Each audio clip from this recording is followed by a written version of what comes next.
Picture this. It's the late 19th century and a game is brewing that would transform the American sports landscape forever. The roots of this game, American football, were planted in an intriguing blend of sports, rugby and association football. The essence of these sports was borrowed, adapted, and molded to fit a new, uniquely American form of play. A significant part of this early evolution took place in the fertile grounds of American colleges, where young men with a thirst for competition and innovation began experimenting with the rules of the traditional games. From this fusion of sports and ideas, a new game began to take shape.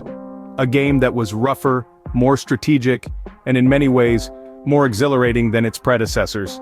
Thus, the stage was set for the birth of a sport that would become a quintessential part of American culture. At the heart of American football's birth were the Ivy League universities, forming the cradle of the sport. These institutions of higher learning weren't just about academics, they were also the breeding grounds for the nascent sport of football.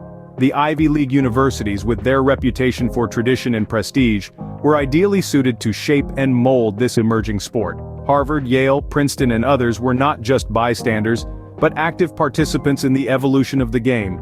One key event that stands out in this journey is the Harvard-McGill match of 1874. This was no ordinary game, it was a clash of cultures, a meeting of minds, a fusion of different versions of football. Harvard, influenced by a more physical, hands-on version of the game, faced off against McGill, which played a more rugby-like style. The resulting match was a fascinating blend of these styles, a hybrid game that started to resemble the American football we know today. This match sparked a series of rule changes that began to shape the sport. The teams agreed to use an oval ball instead of a round one, a symbolic step towards the distinct identity of American football. Another key change was the introduction of the line of scrimmage, a revolutionary concept that brought a strategic dimension to the game, a chess-like element in a physical contest.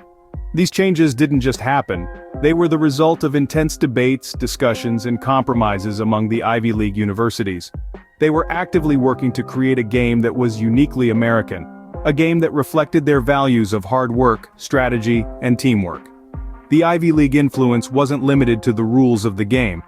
They also played a key role in popularizing the sport, organizing matches that attracted crowds and captured public imagination.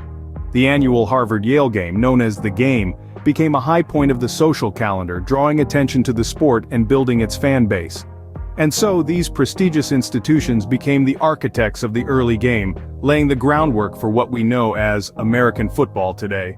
Enter Walter Camp, a man whose influence on the game would earn him the title, the father of American football.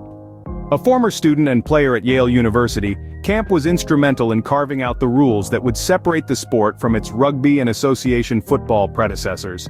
Camp's first major contribution was the introduction of the line of scrimmage, a pivotal concept that brought a strategic element to the game.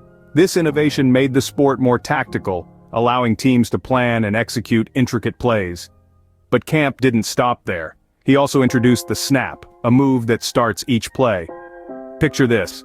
The center player passes the ball backwards to the quarterback, igniting a series of well-coordinated moves. This simple yet game-changing innovation set the stage for the dynamic sport we know today.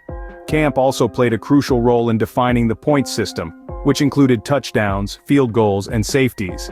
His revisions to the scoring system added yet another layer of strategy, making the game even more engaging and competitive. Furthermore, Camp reduced the number of players on the field from 15 to 11, ensuring the game was faster and more exciting. He also introduced the concept of downs, further revolutionizing the game's tempo and tactics. Through his vision and ingenuity, Camp helped shape the game into a distinct sport, setting it apart from its rugby and association football roots. As the game evolved, so did the gear. The early equipment tells a story of ingenuity and a growing concern for player safety. In the initial days of football, players wore rudimentary gear. Their only protection was a thick woolen jersey and a cap, maybe leather boots if they were lucky. Helmets, well, those were a luxury that few could afford. However, the intensity of the sport soon made it clear that better protection was needed. The first revolution came in the form of leather helmets. These crude head protectors were a far cry from the high-tech helmets of today, but they were a start. They offered a level of protection that was previously unheard of, reducing the risk of injuries. But it wasn't just the protective gear that was evolving. The football itself went through a series of transformations. Initially, the ball was round, similar to a soccer ball. Over time, it became more elongated and pointed, making it easier to grasp, throw, and carry. This change in the ball's design had a profound impact on the game, allowing for the development of complex passing plays and strategies. The evolution of football equipment was driven by a constant desire to improve player safety and enhance the game. This commitment to player safety and adaptation would continue to be a hallmark of the sport as it evolved. With rules and equipment in place, it was time for the first contests. These early games would set the tone for the sport's future. The earliest recorded American football games were a far cry from the spectacle we know today. Yet, they bore the unmistakable seeds of the sport that would capture the heart of a nation. Rutgers and Princeton kicked off the inaugural game on November 6, 1869. This historic event was more a blend of soccer and rugby than the American football we know today. The 25 players on each side scrambled for the ball in a chaotic spectacle that resembled a mob more than a game. Despite the pandemonium, Rutgers managed to eke out a victory, winning 6-4. The following week, Princeton returned the favor, winning the rematch 8-0. These two games marked the birth of a rivalry that would last for decades. They also sparked interest in the sport among other colleges. One notable game from the early days was the 1875 match between Harvard and Tufts.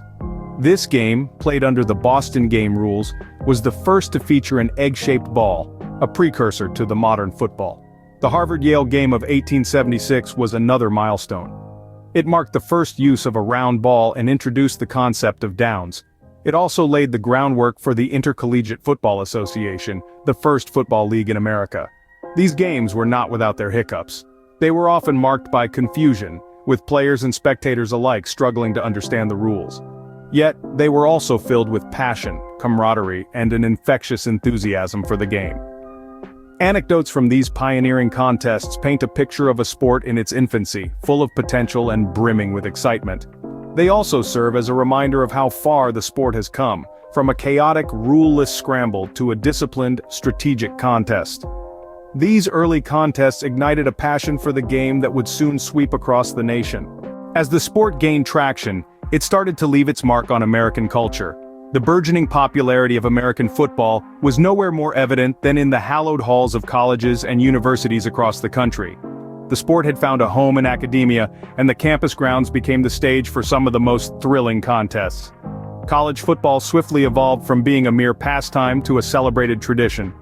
The rivalries that emerged from these early contests are the stuff of legend. Ivy League schools with their rich history and competitive spirit were the birthplace of many such rivalries. The Harvard-Yale game, colloquially known as the Game, is one such iconic rivalry that began in 1875 and continues to this day, a testament to the enduring appeal of football.